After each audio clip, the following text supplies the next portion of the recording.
welcome once again to the 905er podcast, the only podcast dedicated to news, politics and current affairs in Ontario's 905 region. I'm Roland Tanner. I'm Joel McLeod. In the second part of the show, we'll be discussing other items in the news, so stay tuned for that.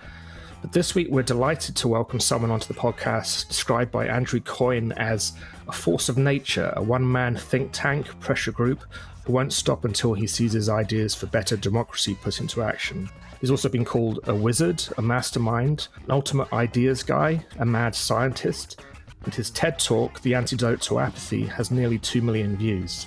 Our guest has been the most prominent voice encouraging the adoption of ranked ballots in municipal elections, something that both Burlington and Mississauga are currently considering adopting, and which is coming to the committee stage in Burlington this Thursday.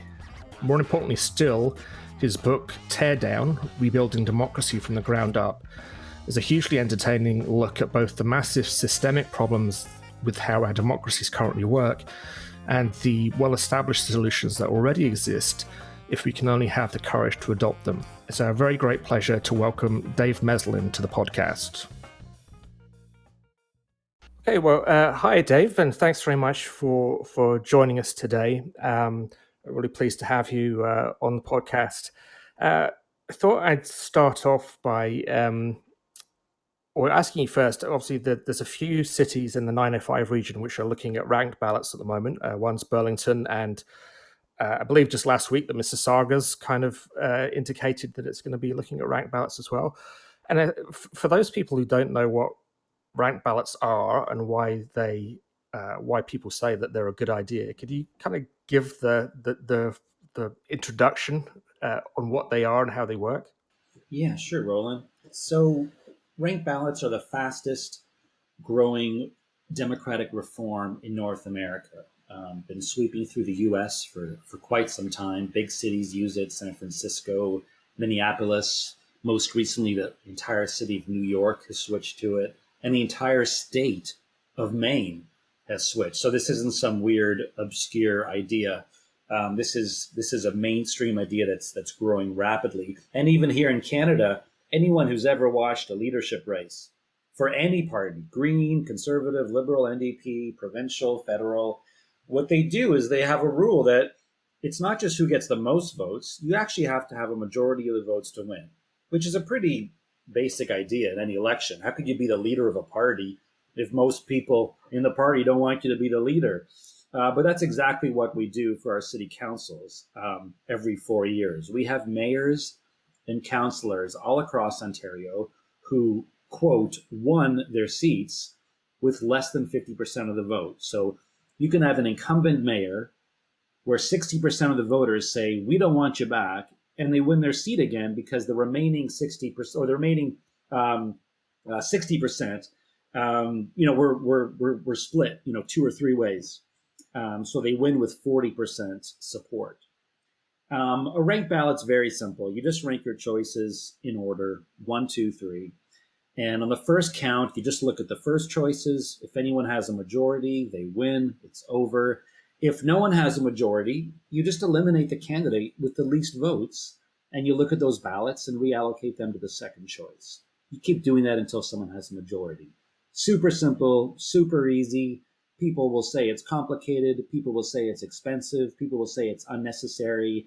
But those voices are almost always political insiders, politicians themselves, and lobbyists, and people who like the system because it's already working in their favor.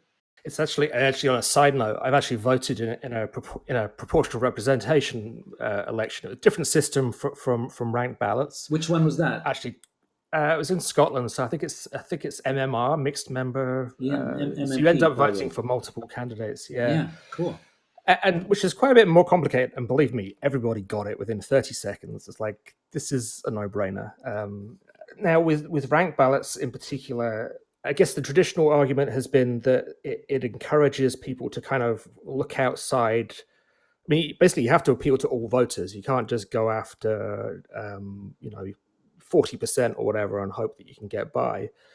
So now, have you seen the kind of evidence for that in practice, that it actually leads to a more collegial political way of doing things? Roland, there are so many benefits to ranked ballots, and I want to touch on all of them, but I don't want to get ahead of ourselves. Before we talk about how it changes how candidates run, I want to emphasize that it changes who runs and why they run. So if you were the mayor of whatever, let's make up a random place, Tannerville, which would be appropriate, I suppose. So you're the mayor of Tannerville, but Tannerville's just sick of you. They think you've gotten lazy, you're not returning calls, and 60% want you gone. If I live in Tannerville and I'm thinking of running, what happens to me is that if anyone else has already put their name forward and they have some kind of big name recognition, their dad used to be a counselor, their dad used to be a journalist, their dad's some rich guy, then people will tell me, dude, you're splitting the vote. You're a spoiler. If you run, you're actually helping Roland stay on as mayor. We need to make sure that the opposition vote doesn't get split. So I'm pretty much told that the best thing I can do for democracy as an engaged citizen who's sick of Mayor Roland is to just stay at home and just wait my turn and just vote for, Mr. Frontrunner. So the biggest difference with ranked ballots is that anyone can run. You can't accuse someone of being a spoiler or a vote splitter with a ranked ballot because there's just no such thing. And if you look at the demographics of who tends to get pushed out of races and who the typical front runners are, I wasn't joking when I said, who your dad was. We have politicians all across Ontario at all levels who, at a very disproportionate, unfathomable level, are sitting in the same seats that their dads and grandparents sat in. And it's not mothers, it's not sisters, it's not aunts, it's men, and it's most often white men on the right and the left. And or they were a famous journalist. So you look at, I'm more familiar with Toronto City Council, where we had Adam Vaughan, whose dad Colin was a city councillor and a journalist. You've got Josh Cole, whose dad is Mike Cole, who sits at Queen's Park. You've got Stephen Holiday, whose dad, Doug, was the mayor of Etobicoke. I could go on and on and on. You've got two guys named Mike on both ends of the political spectrum. You've got a Mike Ford and a Mike Layton, who not only were their dads in politics, but their grandparents were as well. Doug Sr. and people forget that Jack Layton's dad was a conservative cabinet minister. So if you're not one of those people, which means more often than not, you're younger, you're a person of color, you're a woman, that's who the splitters are. And if you look at, I recently did some data analysis of which councils in Ontario have the worst levels of diverse representation as a proportion to, visible minority in the population. And the worst four cities were Mississauga, Markham, Richmond Hill, and Brampton. This is a huge 905 problem. That's a shocking statistic, Dave. Most people think of, when you think of those places, you think that they're very multicultural, very diverse. There's a rich history of different communities in there. Mississauga has Carasaga, where they go and they celebrate the various different ethnic communities that make up Mississauga, and the idea that isn't necessarily reflected in their elected body is honestly quite shocking. Yeah, well, they've got 8% of Mississauga Council is visible minority, mm-hmm. and 58% of the population is. So they've got a discrepancy of 50%, which is huge. Absolutely. Brampton has 36% on council, which sounds pretty impressive, 1 out of 3, until you realize that 73% of the population is visible minority. So they're barely halfway. And it that kind of thing just acts to turn people off. It makes people feel unwelcome in the process. It's like, well, I'm not a white guy. Why am I going to vote for all these white guys? I don't see myself reflected. So I just wanted to get that out of the way first. First past the post, really reinforces an insider game where a small group of political elites run for office against each other. And there's exceptions, of course. This isn't universal. But again, if Roland was an incumbent mayor and Joel wanted to run against him, and I wanted to run against him, me and Joel would have to go into a back room somewhere and have a discussion. Be like, dude, if you run and I run, Roland's going to win. And that's the worst part about it. This isn't an open democratic primary process or a nomination meeting. It's me and Joel on our own deciding who the candidate's going to be, and which one of us has the best chance of beating Roland. So you're taking one of the most important parts of the election process, which is narrowing down the candidate field and making that part an insider game too. And then you end up with this typical polarized two-candidate race with two people fighting against each other, which is another fascinating piece of data. If you were to separate out all the fringe candidates who run for office but don't really have a chance of winning, and look at like real candidates who actually are really in the game, let's call them front runners, let's call them credible, whatever. But if you set a threshold at like, we can keep it low, let's say 10% of the vote. So all the mayoral candidates who actually got 10% or more of the vote in the last municipal race, you look at any major city in Ontario, and there were only two of them. It was a polarized race with two candidates. So in Toronto, it was John Tory and Jen Keesmaat. I don't know who the two were in Burlington or Mississauga, but I've done the research. I know there were two. London had four. Why did London have four? Because they're the only city in Ontario that uses ranked ballots. No one was accused of splitting the left, splitting the right. It just totally opens up the field. They were the only large city in Ontario that had not just three, but four candidates. And you go back to London's prior elections in 2014, in 2010, in 2008, two front runners every time. So ranked ballots before the election has even started changes who's on the ballot, how many people are on the ballot, the diversity of those candidates, and how much choice the voters have. It's transformational before campaigning has even started. That's really fascinating, and I think just like you say, the fact that it changed in London. For anybody listening who doesn't know, London it's currently, so it was the first city to adopt ranked ballots. Used them in 2018. It didn't have a referendum. Is that right? Yeah, London just went right to it. which for any councillors in other cities listening, just you can do it. That's perfectly democratic and fine for you to do that. But I mean, many cities, I know Kingston had a referendum and Barrie, I believe. The two referendums in 2018 were Cambridge and Kingston, and they both voted yes. Right. By the way, I'm just checking my data here. So Windsor, Vaughan, Toronto, Ottawa, Mississauga, Markham, Hamilton, and Brampton all had two front runners, and Kitchener had one. And I actually didn't do Burlington. I'm going to do it while we're talking because I've got all the election data here.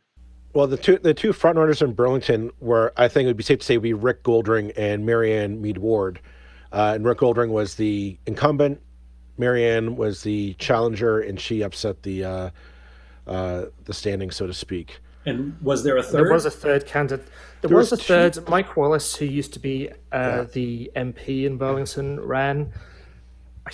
He may have got more than 10%. But he was a strong third, shall we say. Sure. So anyone who wanted to run in that race who was aligned with Mead Ward would have been told to drop out at risk of hurting her chances of winning. Well, and I know for a fact that there were conversations between the Goldring camp and the Wallace camp when it was clear that Rick was struggling to try and remove Mike Wallace from the race. Because that was the problem. It's like you're splitting the vote. And again, in Burlington, previous election, Cam Jackson, who'd been a former MPP, he won in a kind of 4 or 5 way split where it was actually there were too many candidates running. They were all good candidates, and he came up the middle kind of and won despite really not being Well, he certainly had a contingency who did support him, but he was a one-term mayor and wasn't entirely successful, shall we Right. say? Well, I think I was just going to chime in and say I think we can see a trend forming is that you have this incumbency of kind of professional politician who they get elected once and they're able to stick around at various levels of power, mostly because of name recognition. And you're exactly as you said, Dave, that name recognition tends to drive out any contender or any challenger to the status quo. So if a real change maker wanted to come in with a really innovative, bold idea that might be a little scary or a little progressive, it's enough to, I think, scare some people off from running or putting forward that idea into the electoral debate, which is not good for democracy. I Yeah, think we can safely say. and they're unlikely to be on the ballot in the first place. It's Right. usually the younger, non-insider candidates are the ones who have new ideas. If you're part of the insider political culture, you're probably a kind of person who promotes moderate ideas that don't rock the boat. That's how you got to where you are. Well, part of that has got to be the appeal of the ranked ballot is that if you in a first past the post system, which is what have right now, as a candidate, I just need to look at how mathematically how do I get enough votes to win, and if I have for my position 4 or 5 contenders, I just have to get 26, maybe 30% of the vote to really kind of solidify my electoral chance. So I don't have to worry about trying to appeal to a broad swath of voters or a broad swath of ideas. Whereas a ranked ballot system, you're forced to say, well, okay, I'll have my core supporters, people who say, I want you as my counselor or my mayor or whomever. But then you also have to say, well, can I be choice number 2 to somebody? Yeah, we actually heard that from candidates in London who had to, campaign under ranked ballots for the first time in 2018. And one of the common threads we heard from candidates in London was that, they would see a lawn sign for a different candidate and they wouldn't skip the house. They'd knock on the door and say, listen, I know I'm not your first choice, but have you decided who your second choice is going to be? And that means more conversations at the door. And to go back to Roland's first question about how it impacts, candidate behavior and civility, if we do look at the Burlington mayoral race, I'm just looking at the data now. So you did have 3 frontrunner candidates. Wallace got 18%, Goldring got 33%, Mead Ward got 46%. So under first past the post, there's an incentive. I don't know how negative your campaigns were, but there's definitely a built-in incentive to go negative and to attack each other, and especially attack those who are most closely aligned with you, because you want to shift those supporters. Your vote can only go up if someone else's goes down. So you need to really attack your supporters. Don't attack your supporters. You have to attack your opponents to discredit them enough so they'll lose support, which will then come to you. Under a ranked ballot, the opposite is true. So if I'm Marianne Mead Ward in a ranked ballot race, I can't go totally negative against Wallace or Goldring, because if one of them drops off, and in this case, it would have been Wallace dropping off on the first count, and if all of Wallace's votes go to Goldring, I'm screwed. So I need to do a bit of outreach, being like, okay, you still have to differentiate yourself about why you think you're the best candidate and why your policies are better, but you're not going to do it in a really antagonistic, hostile way, because you don't want to alienate your opponent's supporters to the extent that they're not going to even put you second. So it really changes the tone of campaigns. And I think the negative attack campaigns really push a lot of people away from voting and from running. Absolutely, yeah.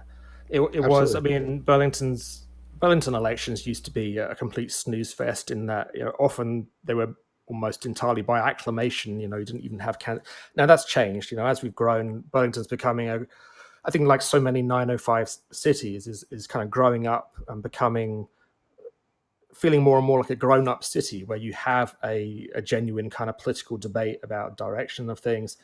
And that's good, but with it comes that toxicity and confrontation. And it was certainly a contentious election. I mean, it was, I won't revisit that right now, but anything that can get people to disagree civilly, to recognize the value in someone's opinion that you don't actually agree with, Yeah.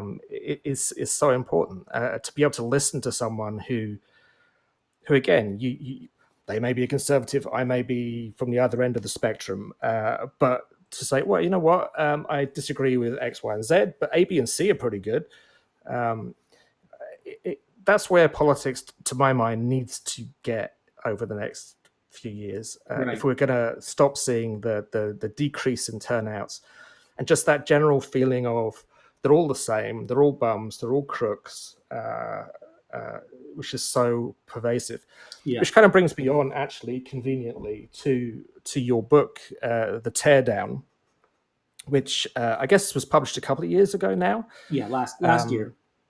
Last year, right. Yeah. Which I think I've already mentioned on this podcast, probably. It is a really important book, in my opinion. It's extremely readable. Highly recommend it to anybody. So Teardown, Rebuilding Democracy from the Ground Up. And certainly you've got a chapter in there on ranked ballots, but many other chapters as well on the problems with the way our governments work at every level. And it's certainly one of the things you talk about that's most resonates like you wouldn't believe with me is that the barriers that are put in the way of people who want to get involved. So, coming down to City Hall, having your say, what's called in a phrase that puts most people to sleep, citizen engagement. Right. Can you talk a little bit about that, what the problems are, and how you'd like to see that change? Yeah, I mean the book throws the net really wide. So I talk about some of the usual topics you'd expect in a book like that: voting systems, campaign finance reform. But I also have chapters that just look at, why do we have such a cultural attraction to centralized power? Because that's become a huge problem, that our mayors have too much power on our councils. Our legislatures have really become puppets for the party leaders. We have the highest level of party discipline in any Commonwealth country. I look at the negative blood sport element of our politics. I look at the way our political parties have become spiritually toxic and push away a lot of new members and volunteers. They're kind of some people find them very cult-like, not inspiring places of engagement. I look at the tiniest ways in which municipal government in particular can feel really alienating. The smallest things, like when you walk into a council chamber for a meeting, are you allowed to bring in food? Are they serving snacks? Or is there a sign at the door saying, no food allowed, no drinking allowed? And then they expect you to just wait all day sitting in a chair, starving to death, reading an agenda that makes no sense because it's written in bureaucratic jargon. You're only allowed to speak for maybe 2 minutes. Council goes in camera and kicks everyone out. There's all these procedural tricks and mechanisms that can just make the whole system so exclusionary and alienating to the average person. So I crack all of that open, and instead of just complaining about the problems, I propose solutions as well. And where I can, I go to the places where those solutions are actually being implemented. So for every bad thing we were just talking about with first past the post, there is a solution. Sometimes it's just a ranked ballot. Sometimes it's a proportional model. I'm just looking over some data here specifically for Burlington, and I'm noticing that the Burlington City Council has one of the lowest mandates anywhere in Ontario. The average mandate of your election wins was around 30%. 70% of the city didn't actually vote for your council. You got a councillor with 39%. You got a councillor with 34%, and a councillor who won their seat with 21% of the vote. 80% of that guy's ward didn't want him. It's crazy. But don't complain about the problem. Look at the solution. The solution is a ranked ballot, which ensures a majority mandate.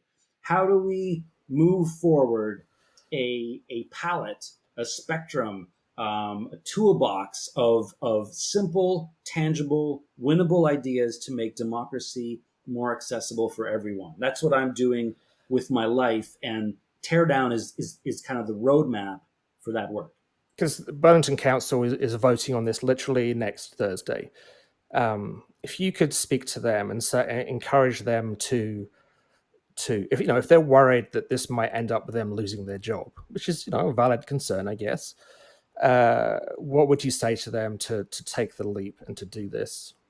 Well, first of all, it could have the opposite effect. So London City Council has the highest mandate of any council in Ontario. And I think that's something a councillor should want. So the ranked ballot doesn't necessarily change who wins. You might be winning on the first round with only 30% or 40% and end up winning with a majority.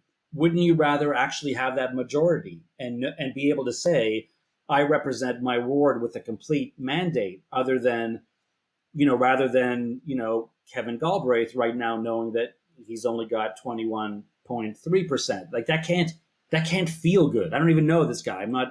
My work is totally nonpartisan. I'm not against one party or another party or any particular candidate. He might be a fantastic counselor, but the point is he would feel better knowing that he has a majority. And if he's any kind of decent guy, which I hope he is, if a majority of his constituents don't want him back next time, I hope he would understand that it wouldn't be appropriate for him to continue in the role. Why would he want the role? Like, why would you want to work for a group of people who don't want you working for them? Like, that's gross. Well, I think that comes down to kind of the essence of democracy, is that these positions aren't there for the people who hold them. They're there for us. They're there for us, the people, to shape the communities that we live in, and that we can have kind of a consensus going forward. I mean, I don't think you can have unanimous consent on development, on taxation, and that kind of thing, but you can kind of have a vague sense that this is the direction we want our community to go. Especially, like, I think it all comes back to the pandemic, is that we're seeing it shape our communities, our work lives, the way we're interacting with each other. We can already sense it now. I don't know what in 2 years' time what that will look like, but it's kind of one of these things that I think our municipal, provincial, and federal leaders all need to start taking a long-term vision of what's our society going to look like in 2 years' time. We're not going to be getting on GO trains and commuting into work as often as we used to. There might be need for some kind of more flexible support mechanisms for people who might lose their job, might be more temporarily employed, that kind of thing. Yeah. And we need support networks, whether it's transit, whether it's, do we need as many community spaces now that we don't really have the funding, schools, education, all this stuff I think needs to be taken a closer look at. And it can't just be a me or the highway approach. We need to have a bit more collaborative, and a way for somebody who has a kind of an outlandish idea that might actually work to be able to sit down at the table and say, hey, what have we tried option X? I mean, and so much. I mean, and this is something else that I'm going to be tiring councillors out from hearing over the next little while. That the city halls are where good ideas go to die. And it's not necessarily done through malice or politicians. It's often not the politicians. It's often the structures that we have in place that have been in for so long that no one has really thought about, just create this colossal inertia against change that is so, I know so many volunteers and they just want to contribute. These are smart people with great ideas who give up their free time for no money to go down to City Hall and say, how can I help? And City Hall goes, well, you can be on an advisory committee, but don't expect us to listen to anything that you say on that committee because you're just a citizen. But we'll go and pay 10 grand to some consultant to come in, and he can give his opinion based on nothing and no knowledge of your city. Yeah. And we'll listen to that guy. Let me flip that around, because I agree that the default status quo at any city hall is inertia. That said, most inspiring and progressive reforms that we've seen over the last few decades all started municipally. And if you look at historic major wins, something as big as, giving the right to vote to women, your history books will tell you when that happened provincially and federally, but I guarantee you 10 years before that, it was happening in a city hall. Look at something as simple as online voting, which Queen's Park and Ottawa aren't even looking at. Meanwhile, Markham's been doing it for 10 years.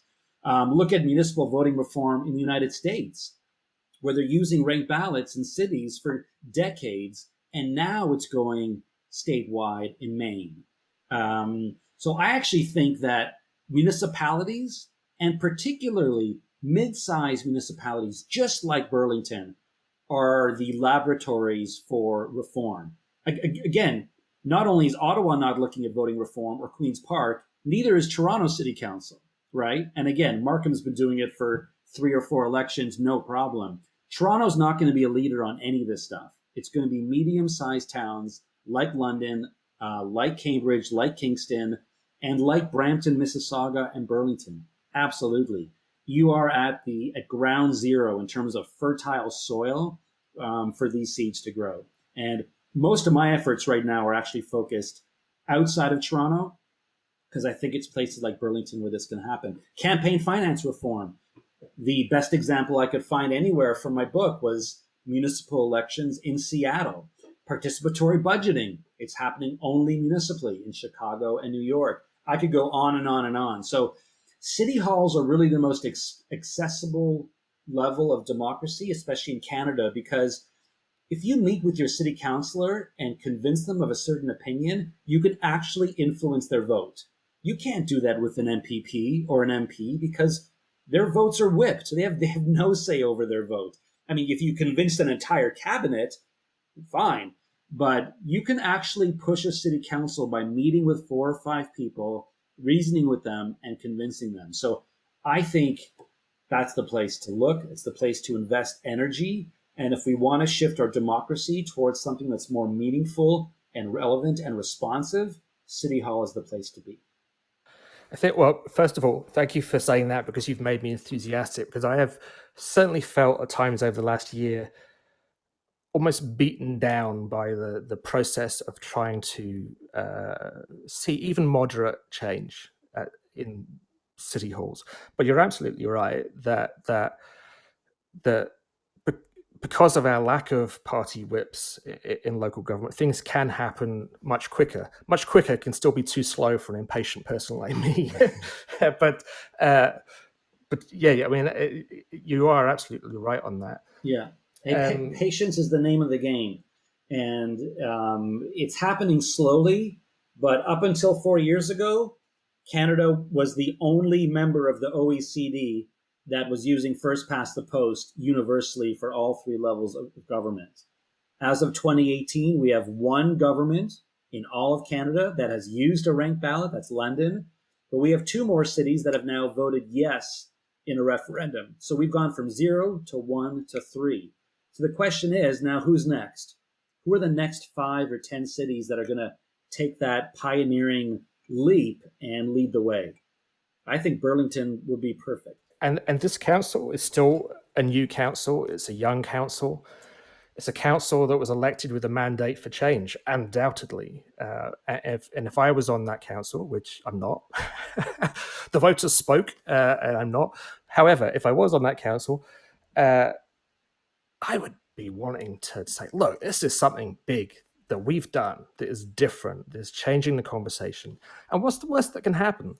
You know, you change the electoral system, you have an election, for whatever reason it doesn't work, which is not going to happen, but anyway, you change it back again. I mean, it's you know, what is the need for caution on things like this? In fact, the process I recommend to any council is set up a citizens assembly, kind of like an advisory committee. This is a process that was pioneered in Canada and is now used all over the world. Randomly selected people. They're not the activist crowd. They're not politicians. They're not academics. They're just normal people like your neighbor. They get informed on an issue and make a recommendation. They're the perfect group to look at something like voting systems, because counselors, let's be honest, counselors are in a conflict of interest. And activists like me, have our own opinion. You got to remove all of us from the equation. And my recommendation is set up a citizens assembly, let them make a recommendation, implement the recommendation for one election, and then have a full referendum. Throw it back to the voters. It should be up to them. But don't have a referendum on something you've never heard of before and you've never tried before. They've tried first past the post, let them try something else, and then give them the choice on a yes-no referendum. The thing that beat me to a pulp last year was exactly this process of trying to reform advisory committees and suggesting that approach of random selection. And the ironic situation that the last person you want on a committee, on a city committee, is me, because I am all kinds of biased. I come in with every kind of preconceived notion. I know what I want to happen. I should never be on a committee. You want to get people who I mean, the Mass LBP process. Mass LBP actually were part of a committee in Burlington back in 2000-ish. No, sorry, 2009-ish. This was involved called with that. it's called Shape Burlington. I was part of that as well. This is kind of how I got into this whole subject. Oh, wow. And this completely transformative power that these citizen committees can have when you can't get yourself onto that committee. The only people who are on it are utterly independent citizens. Yeah. It really is a powerful thing. There's actually there's a council in Belgium that is like the actual council is selected that way. Love it. I recommend that in my book, tongue in cheek. I'm like, the best parliament for Canada would be randomly selected. So Joel gets a letter in the mail saying, you've been selected to be an MP. We already do this for jury duty, of course. We elect complete random people who have no legal background or training whatsoever, and we throw them into a courtroom to make really important decisions.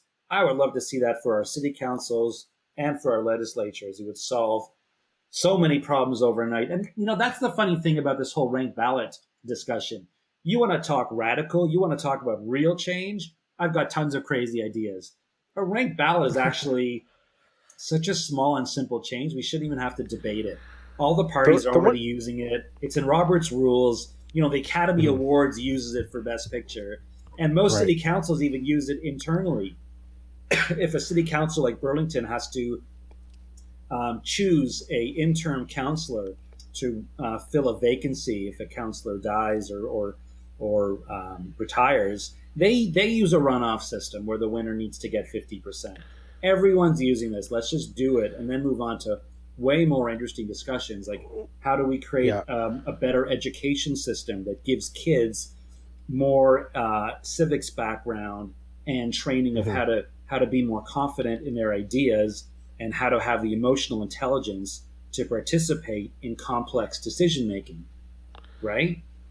Absolutely. I think that would be a revolutionary approach to education, and maybe that's a discussion for another time, for certain. And just with everything to change how we think about politics as being this top-down thing, where everybody follows federal politics, which has very little day-to-day effect on their lives. I mean, it's different at the moment when you're getting checks or whatever, but in the normal way of things, the level of government that affects us is local, and yet, even in a highly contentious election, you get a 30% turnout. One of the reasons for that is that basically, if you live in rented accommodation, you don't get an invite. Wow. There's an appalling problem with how rented accommodation is excluded from the electoral register. Wow.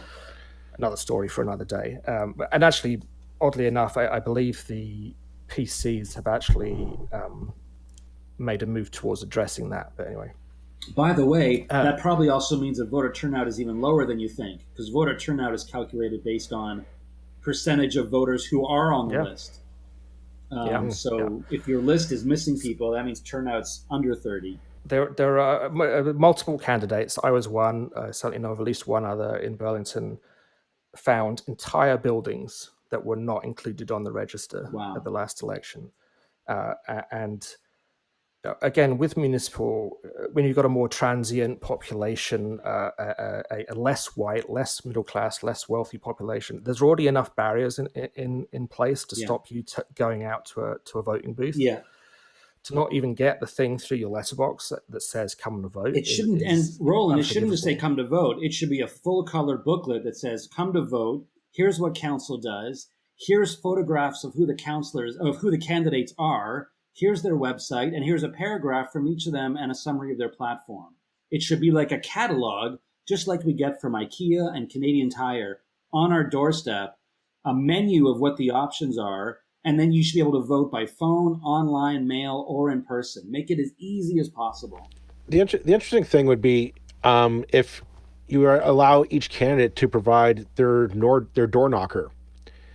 If you gave it to the central electoral office for each municipality, and that person just put it in a package and they sent it out to everyone in the given ward. That way, I know if I was a candidate, which I was, but I know my platform is being given to the people, and the information to contact me if they want clarity, if they want any follow up, if they just don't like me, they know where to get me. They know where to find me, and I think that would make campaigns in general so much easier and so much more engaging. Because I'll be honest, one of the things that people hate in campaigns is being the person getting knocked on the door by a candidate, because you'll get 3 people knocking on your door on one Saturday afternoon, and he's like, I just want to spend time with my family. I got a project I'm working on.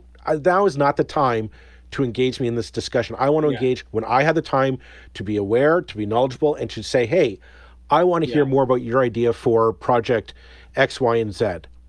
You give me more details on that. I want to hear more about that on my time, not when it's convenient for you. Right. And that's, I think, it kind of goes to the heart of what we're talking about with just making engagement. People want to be engaged. The problem is they want to be engaged on their schedule and their time, and when they're prepared, when they have the information to say, I want to know what I'm talking about. And it goes back to that thing of which I believe you've talked about as well, Dave, of the kind of myth of apathy. I don't come across people who are apathetic. So this thing where you don't turn out, vote, no one cares. People often feel defeated and let down, but they're not apathetic. They just want the tools given to them that allow them a real say. They don't want their intelligence insulted a lot of the time. I mean, I think I was speaking just last week about sort of friends, relatives, who I know don't vote.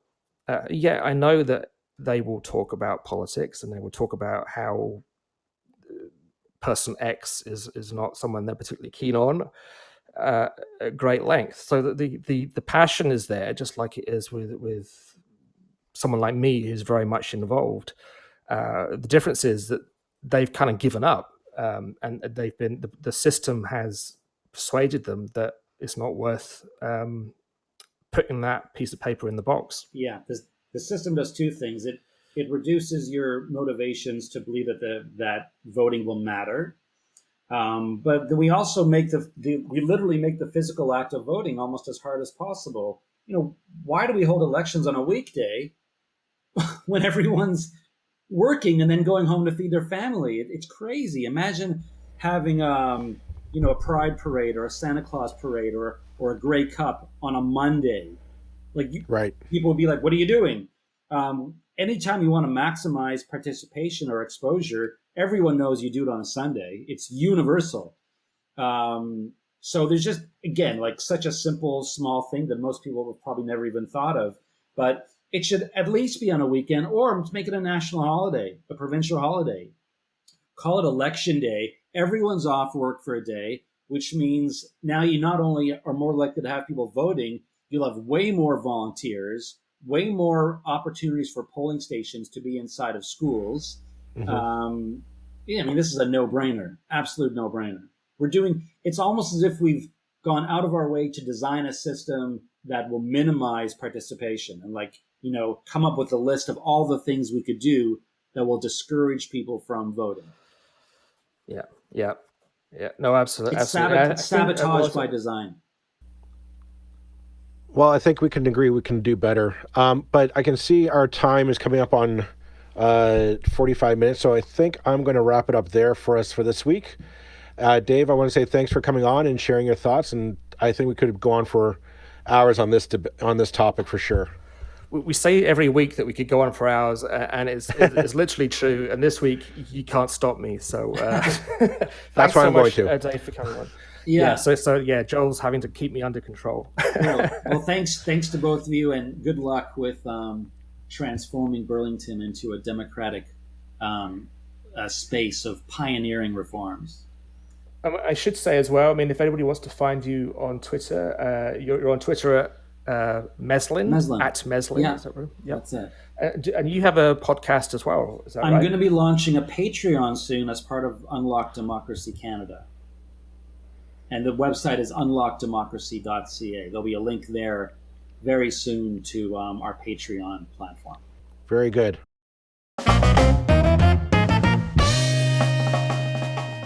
Well, thanks once again to Dave for joining us on the podcast. I'm a huge fan of his, I have to say, and I think he makes a lot of really important points that I hope are gaining currency across the province and across Canada. Do you feel the same, Joel? I do. I think there is an appetite to change the way that we elect our officials in this country. I know that they try. Everybody is familiar with the federal debacle with that motion, with the Trudeau government trying to change it, and then it just degenerating into this back and forth quagmire of he said, she said, referendum, no referendum, what do we want? And I think I really do. I would say that the Trudeau government really cocked it up on that file. They really had a chance to take some leadership, and they dropped the ball entirely on that front. I agree completely on that. It was probably the single thing I was most disappointed in. I cannot forget that it was a mistake, and they just they messed it up. They should have looked at what was being done in other countries, places like Ireland, where things like citizen assemblies were used as a way to get past the political morass, but they didn't, and it's an opportunity lost that we won't see coming back for some time. Absolutely. I am emboldened though that Burlington, and as Dave pointed out, London already did implement at the municipal level. And I do think Dave had a point in this discussion that kind of at the start of our political involvement at the municipal level is where we're going to have to start seeing these changes. Is that we're going to have to start seeing citizens say, no, we'll elect our city councils and our mayors in a more democratic fashion that reflects our interests and our wills. And I think if we can show at that level that it doesn't, our city councils don't degenerate into anarchy and just are still as vibrant, still as engaged, and even more so accountable to the people, it'd be easier to start seeing that filter up through the provincial and into the federal levels. And just, I think it's all about providing a more accountable, more stronger mandate than for our officials, that they know that they have to reach out to a lot different groups.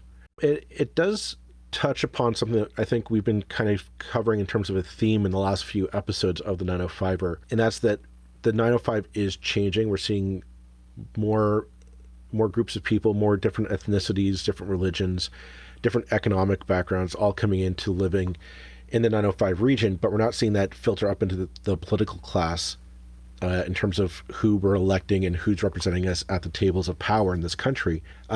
And part of that, I think, is because of this first past the post system. The people that are settling in, they're getting involved in politics, but it's not really beyond just a volunteer fundraiser point of view. Somebody who's tasked with, hey, go into this mosque or go into this temple, go into this community center and get out all the people of some different ethnicity to come out to a fundraiser because I want them to give me money. But in terms of actually sitting down at the table and saying, I have an idea. I have an idea to make the community better, or an issue that I don't think is being addressed. That's not happening quite as well, I think. And Dave pointed out that we need that. We need that. Find a way to have them sit at the table, or at least have the people who are in power have to meaningfully go after these people and say, what do you have to say? What's your point of view? So what about other stories in the news? I know you had one in particular you wanted to mention. Well, it's in case nobody's paying attention to the news, and hopefully you are now. In Hamilton, Amazon announced that they were going to open up a new fulfillment center, which is it's one of their warehouses where when you order your order from Amazon, it goes to a fulfillment center and they pull your towels or your widget or your new iPad or whatever it is off the shelf there and put it in a box and mail it to you. And this is one of the backbones of how Amazon works. Well, they're setting up a new warehouse, a fulfillment center in Hamilton. It's going to generate a number of jobs for Hamilton, which is a good thing. However, with Amazon, there also comes questionably bad things as well. The questions of the quality of those jobs. Because I know in recent years, Amazon has gotten a lot of flack for these fulfillment centers being just grueling, time-consuming, hard labor jobs without a lot of financial restitution or financial benefit to it. Yeah, I certainly think there's a tendency. And I know when Amazon were talking about building a major new. Like a huge new kind of office complex in Toronto as one of the candidates that everybody was kind of almost wanting to throw, the back up the truck full of cash to get them to come here. And it's like, well, it's not. Yeah, jobs are great, but what are the quality of those jobs? Are the workers being treated fairly? And Amazon gets huge breaks in just about every jurisdiction that it's in terms of tax, and yet it's treated like a tech startup. It's treated as this we need to give them as much helping hand as they can. Not anymore. I think Amazon is its own behemoth of a machine. I'm just looking literally right now at a CBC report from last year, $11.2 billion. In the US in profits, tax paid, $0. In fact, they got a rebate of $129 million. I couldn't find on a brief search. This is detailed journalism, folks. I couldn't find any numbers on taxation that they pay in Canada. I know that they certainly used to have an exemption insofar as at that time they were kind of shipping stuff from the States, so it was considered that they weren't doing business in Canada, even though everything was delivered. But I can't believe that that's still the case. Well, they've got. But certainly in Europe, they don't pay tax, and this. I feel this is just very unfair for such a massively profitable enterprise. They have two fulfillment centers in the 905. They have this one that will be opening in Hamilton and another one just on the QEW in Mississauga. And it's good in one term. They are creating jobs, and it's clear that they are investing in Canada. They're going to be here for a while. And you and I were talking about this offline. Amazon is here to stay. I'm under no illusion that, we can cause Amazon to leave. I will say I think Amazon is good in the long run because they are investing in automation. They are investing in ways to make the retail experience a lot easier for the rest of us. And I'll be the first one to say it. I've used Amazon a lot. I have an Amazon Prime account. I order a lot of my stuff from Amazon, mostly because right now in the age of COVID, I do not want to go into a retail store. Just due to my own safety and my family's safety. Also, I'm not one that enjoys the physical act of shopping. I do not like going to malls. I don't like going to stores. I've never will. And I enjoy the online shopping experience. I enjoy searching for what I need, doing my research in terms of what's the best blender, what's the best lawnmower to buy, and all that stuff, and then making my decision based on my budget. And then I like to just say, click, buy, have it delivered. That's the way of the future, and it's not going away. But I think the transition is where we need to step up and say, okay, you're doing great things, but that doesn't mean that you get to stamp over your employees and your financial obligations to Canada, such as you say, Roland, paying your fair share of tax like the rest of us. Some other stories, I guess. The schools reopened obviously last week, or most of them did, I think. And we're already seeing some cases of COVID in schools in Halton. 2 schools in Oakville, I believe, have seen incidents already. And that was before the students actually arrived into the buildings. It should also be pointed out. I certainly have spoken to a teacher or two who say, actually 2 teachers I can think of posting pictures on Twitter of using measuring sticks to show the distance between tables as being more like 4 foot than 6 foot. These are the challenges. I mean, we're just going to have to go with it now and see how it all turns out. But we're certainly seeing the number of cases across the province generally increase worryingly at the moment. We're now up to 200 a day, 250 a day, I think, yesterday. So it's... and of course, we're seeing Britain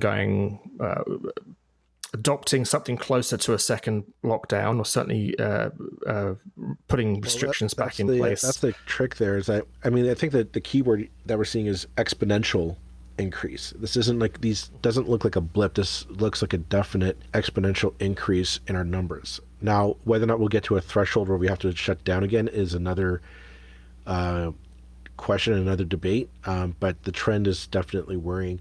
What's interesting is that the question will be how are we going to handle going back into a second lockdown, because on the school note, I'd also just add in that D2L, the company that handles a lot of the distance online learning for schools across the across the province, went offline. They had a complete system shut down. They had to go search for the glitch in the system to get the system back up and running. But for an entire day, students weren't able to log on to do their studies. Now, granted, this was the first day, so yeah, it's maybe a gimme. You're not really doing a whole lot of work, but it's not a good omen for this coming school year when, as I say, the hamster fell off the wheel and the and the system crashes. And when I saw one parent tweet out, this might be the coming snow day. You wake up, you go to log on to your online class, and oh hey, D12's down for the day. Okay, snow day. I'm going outside. I'm gonna call me when it's up and running. And it shows that there's going to be a lot of changes coming in the weeks and months ahead. I'm just imagining like a blue screen of death on the Windows XP computer at the Ministry of Education. This is basically what's happening. The blue screen of death might take on a whole new meaning in the age of COVID. It might be a blue screen of death day or something for kids across the province. We laugh, but I know parents right now are shaking their heads, going, "Oh my God, what if this happens?" One other thing I'll quickly mention, because this is the 3rd or 4th time I've seen this now, and it's Inside Halton, Burlington Post, reporting on COVID numbers. Now, we just mentioned that the numbers in the province are worrying, so we're not pretending that they're not. However, what I do object to is Burlington Post putting big splashy headlines on its website saying that particular neighborhoods like the Orchard in Burlington have the worst figures in Burlington, when actually those figures are very, very good. They're some of the lowest in the province. Are they worse than other parts of Burlington? Yeah, sure, but by one case. And that's just one part of the problem with the most recent article. The other one was that the author said, well, these numbers are higher than they've ever been before. Well, these numbers accumulate. They can't go down because every time there's a new case, it goes up.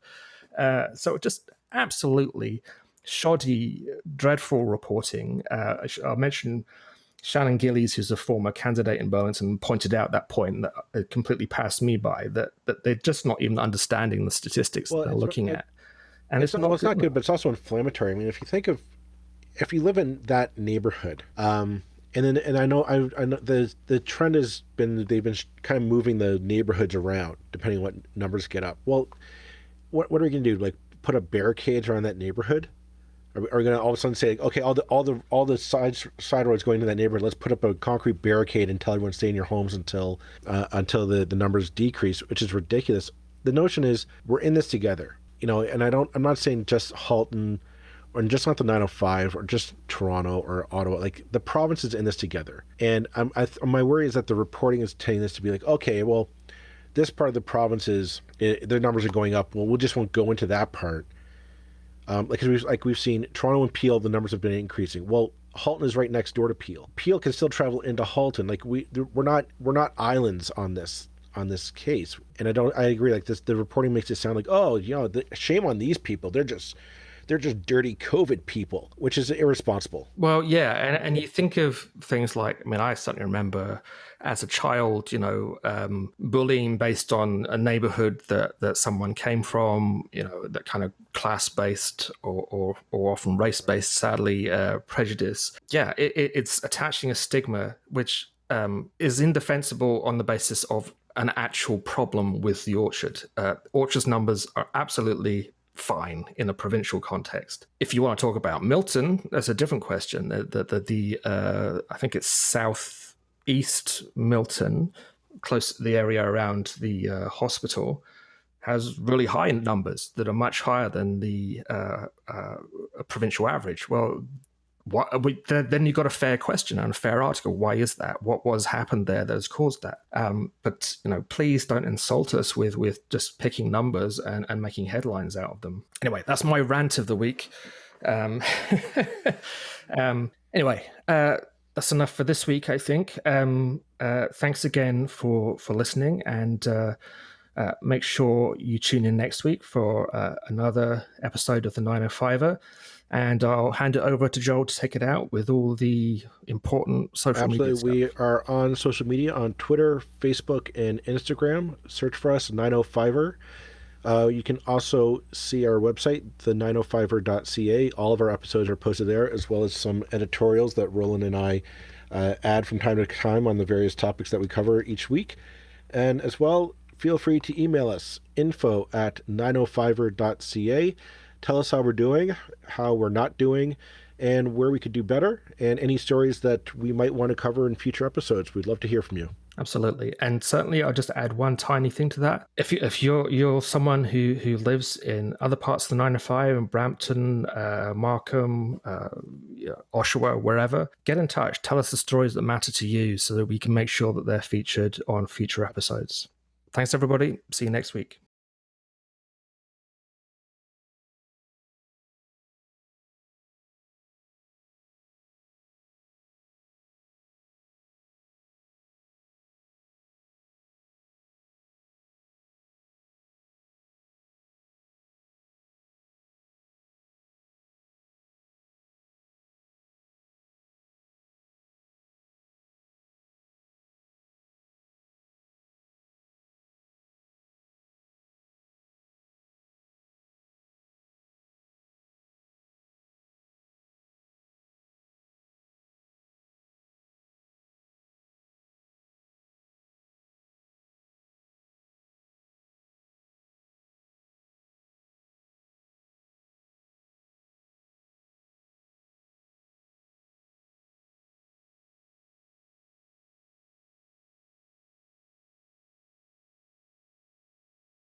Looking to make the most out of this life and optimize your personal wellness? Then check out the Natural Man Podcast. Join me, host Mike C., as we explore all areas of human wellness, physical, mental, and emotional. Learn strategies to optimize your own well-being and be in the driver's seat of your own health. Remember, your doctor works for you. Learn biohacks, neurohacks, ways to improve sleep, and ways to optimize your body and your mind. Check us out on Apple, Spotify, the Fountain app, and at naturalmanpodcast.com.